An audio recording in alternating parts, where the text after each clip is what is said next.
আসসালামু আলাইকুম। স্বাগতম জানাচ্ছি শিলাস কিচেনের আজকের পর্বে। আজকে আমরা দেখব হোটেলের মতো করে সবজি ভাজি। আপনারা যদি শিলাস কিচেনে নতুন হয়ে থাকেন তাহলে অবশ্যই সাবস্ক্রাইব করে বেল আইকনটিতে ক্লিক করে নেবেন। সবজি ভাজির জন্য প্রথমেই আমি একটি কড়াইয়ে তেল নিয়ে নিচ্ছি। আমি এখানে সরিষার তেল নিয়ে নিচ্ছি 2 চামচ পরিমাণ। তবে আপনারা চাইলে সয়াবিন তেল ব্যবহার করতে পারেন। আমি আমার খাবারে সবসময়ই সরিষার তেল ব্যবহার করি কারণ এটা স্বাস্থ্যসম্মত। আমি এর ভিতরে দিয়ে দিচ্ছি শুকনো মরিচ 2টা। শুকনো মরিচটাকে ভেঙে দেব। তেলটাকে এবার হালকা গরম করে নেব। এবার দিয়ে দেব অল্প পরিমাণে রসুন কুচি। এখানে 3 কোয়া পরিমাণ রসুন আছে এবং দিয়ে দিচ্ছি অল্প পরিমাণে পেঁয়াজ কুচি।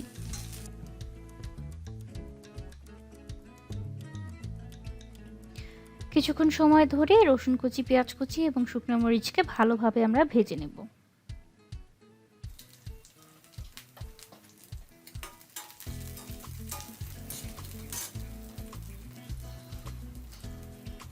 আমার পেঁয়াজটা গোল্ডেন ব্রাউন কালার হওয়া আসা পর্যন্ত আমি এটাকে ভালোভাবে ভেজে নেব এবং এরপরে এর ভিতরে আমি সবজিগুলোকে দিয়ে দেব।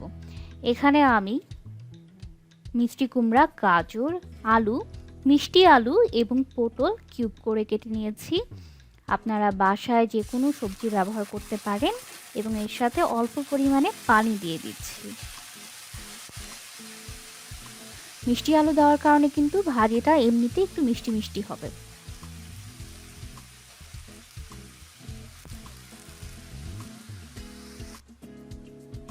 এবার আমি এর ভিতর দিয়ে দেব খুবই সামান্য পরিমাণে হলুদের গুঁড়া।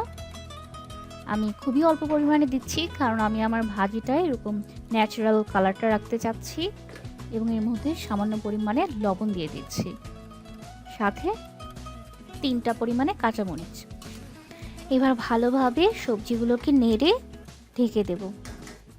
5-6 মিনিটের জন্য আমি এটাকে ঢেকে রান্না করব এবং মাঝে মাঝে নেড়ে দেব যাতে এটা পুড়ে না যায় বা লেগে না যায়। এই পর্যায়ে এর মধ্যে দিয়ে দিচ্ছি সামান্য পরিমাণে চিনি। তবে আপনাদের বাসায় কেউ ডায়াবেটিক থাকলে অবশ্যই আপনারা চিনিটাকে বাদ দিতে পারেন। এবার আমি ঢাকনা দিয়ে ঢেকে খুবই অল্প সময়ে আবার একটু রান্না করব এবং দিয়ে দিচ্ছি এর মধ্যে কর্নফ্লাওয়ার 1 চা চামচ পরিমাণ। সামান্য একটু পানির ভিতরে আমি কর্নফ্লাওয়ারটাকে গুলিয়ে সবজির ভিতরে দিয়ে দেব। কর্নফ্লাওয়ার দেওয়ার কারণে আমার ভাজিটা খুব সুন্দর আঠালো স্টিকি হবে। কর্নফ্লাওয়ার দিয়ে এভাবে নেড়ে আপনারা ভাজির সাথে মিক্স করে এটাকে আবার অল্প কিছু সময়ের জন্য ঢেকে রান্না করবেন।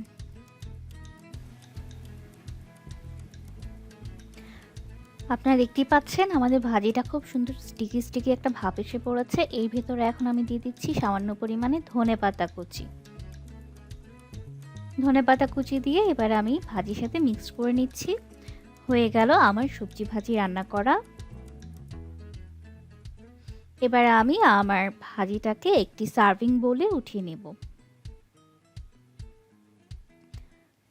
আপনারা আমাদের চ্যানেলে নতুন হয়ে থাকলে অবশ্যই আমাদের চ্যানেলটিকে সাবস্ক্রাইব করবেন এবং সাথে সাথে বেল আইকনটিতে ক্লিক করে নেবেন যাতে আপনারা আমাদের প্রতি সপ্তাহের নতুন ভিডিওগুলোকে দেখতে পারেন। অবশ্যই আমাদেরকে কমেন্ট বক্সে জানাবেন আমাদের সবজি ভাজির ভিডিও আপনার কেমন লাগলো। ধন্যবাদ।